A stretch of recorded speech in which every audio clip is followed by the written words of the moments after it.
breaking a little bit of the ice, but this is serious. The guy's been to all the clubs, he's had all the girls, but he sees there's something missing, there's a void.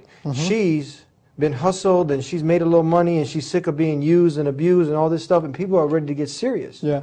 You know what? But there's a lot of things out there, a lot of confusion for some people. How do they find out what is, they're smart enough to know, look, that there is a creator, but how is it that there's so many different ways, and which is the correct one? Talk to us. First, let's walk through the thought process of someone who comes to the right conclusions. They already recognize that this world was not created without a purpose. That, you know, the intricate creation of even ourselves, down to our very fingertips, is something very profound and amazing. So it couldn't be that this has been designed without an agenda, a cause, a purpose. No way. They acknowledge that there's a creator who designed this in such perfection. And any decent human being, one characteristic of decency is gratitude. When somebody does you a favor, it's human decency that you want to thank them. It would be very indecent and inappropriate of you that you had a flat tire, somebody came and helped you out, and you just turned the other way and walked away. Or drove off. That's just rude. It's not appropriate. It's not common decency. Not at all. And human beings have a sense of common decency across religions and culture. Absolutely, yeah. So when you realize there's a creator, you realize that he's created you in such a powerful way, and he's given you abilities that he hasn't given other creatures. Yeah. And he's given you, all of these faculties, not just your physical faculties, which are amazing enough. Like none of us paid for our eyes, and none of us, bought our hands anywhere. They were just given to us. And there are so many others that don't have these things. So one acknowledges, first of all, that these things were given to him or her without them having to pay for them. And then on top of that, there's sustenance, water, the air they breathe, the family they enjoy, the house, whatever they may have. They've been poured upon from every direction with all sorts of favors, none of which they had to pay for. It was just kind of handed down to them. So the very least decent person, well, in some way in their mind, they want to be grateful. So even you'll find the people that aren't very religious, if they win the championship, will say, I thank God. Yeah. Right? There's some sense of decency, right?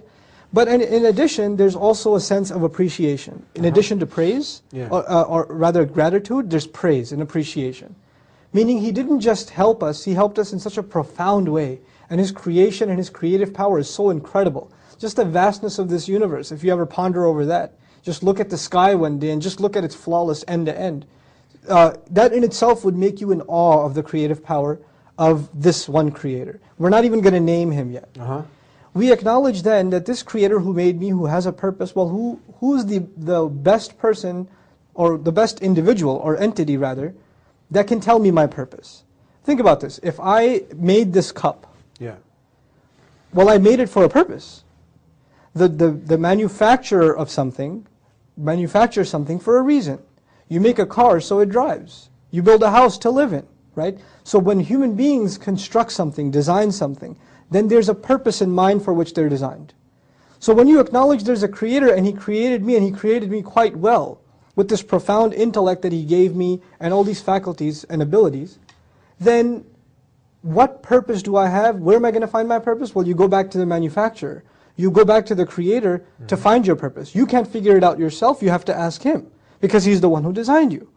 So you acknowledge that you are actually, this Lord that's over you, the one who's been providing for you and sustaining you and taking care of you, just like he's the Lord of everyone else, he's the only one that can dictate your purpose. But you also come to another really powerful conclusion, that up until now in your life, maybe you're 25 years old. For 25 years in your life, you didn't live up to your purpose because you didn't even know what it was, right? So you've been in violation of your purpose. Now let's take a step back. If you have, if I own a computer and it doesn't do what I want it to do, right? It crashes. I can chuck it out. I can throw it away. I own it. I bought it for a purpose. It didn't fit that purpose, so I got rid of it. Back in the old days, some farmer gets a cow, right? A cow stops giving milk. He got it for the purpose of milk. It stops giving milk, what does he do? Slaughters the cow. But you come to the conclusion that you were created for a purpose. There's a Lord over you who expects that you live up to your purpose, but for these 25, 20, 19, 18, whatever years of your life, you've been violating that purpose because you didn't even know there was a purpose. You didn't even acknowledge it. But did He punish you for it? Is it, for example, one of your purposes, one thing under your purpose is not to lie, for example. Every time you lied, was there lightning that struck from the sky and cut your tongue off? Or every time you stole, did your hand just fall off? Or every time you engaged in something evil, something wrong, did you experience the punishment right away? No, He let you go. He let it slide. He keeps letting it slide. And human beings aren't like that. When we expect something from someone, like an employee, right? If I hired you to be my accountant and I expect you to show up at 9 o'clock and you don't show up for 4 weeks, and then you show up at the 5th week it's 3 p.m. and say, where's my paycheck? Then you've already been fired, right? So you acknowledge you've been in violation, and this Lord of yours is far more merciful than anyone else you've ever experienced. His mercy is unimaginable. His mercy is unimaginable. But then you also realize, as unimaginable as His mercy is, if I've come to this conclusion that I don't know my purpose, or I haven't sought out my purpose, and I've been getting away with it all this time, is it okay if I should just forget about this purpose and continue to not think about this anymore and move on? Or if I've come this far in my thought, then I should realize that He knows that I've come to this conclusion. He knows that I realized I should be looking for my purpose. So if I stop my search here and say, I'm thinking too deep, better go back to the life of partying, then there will be consequences. I will have to pay for everything that I did. So once you reach this thought process up to here, now what's the next step? You turn to this Creator, this mysterious Creator that you don't yet know, and you declare one thing to Him. I acknowledge that You're my Creator. I acknowledge that I'm supposed to be in service to You. Whatever I do in this life is supposed to live up to Your purpose that You set for me, but I cannot fulfill that purpose on my own because I don't know where to start. You need guidance. I don't have anything. So even if I want to serve You, how am I going to do so unless You help me? Unless You help me. So far you're with me in the thought process. Gotcha. First there was appreciation. Then there was His amazing mercy that He let you slide so far. Then there was the idea that there's going to be consequence, so you better get your act together. Then there's the idea that you ask Him, I'm going to worship You, I want to turn to You, I want to give myself up to You, but I need Your help. We need direction. We need direction. So now when you ask Him for direction, you ask Him for guidance. You ask Him for the way, the clear, straight way to live your life. But you also come to another conclusion. If in fact He is as merciful, if in fact this is the truth, then you can't be the only one. This must have happened before you. There must have been people before that asked for this guidance, sincerely. And there must be people before that were given this guidance, right?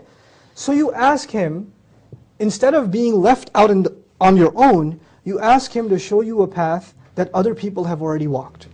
People have already got, and that He favored upon, right? And then there must be other people who asked for that path. Now listen to this carefully. They asked for that path. They got the path. It's like me asking you for directions. You gave me directions, but I didn't follow those directions, right? I didn't follow those directions.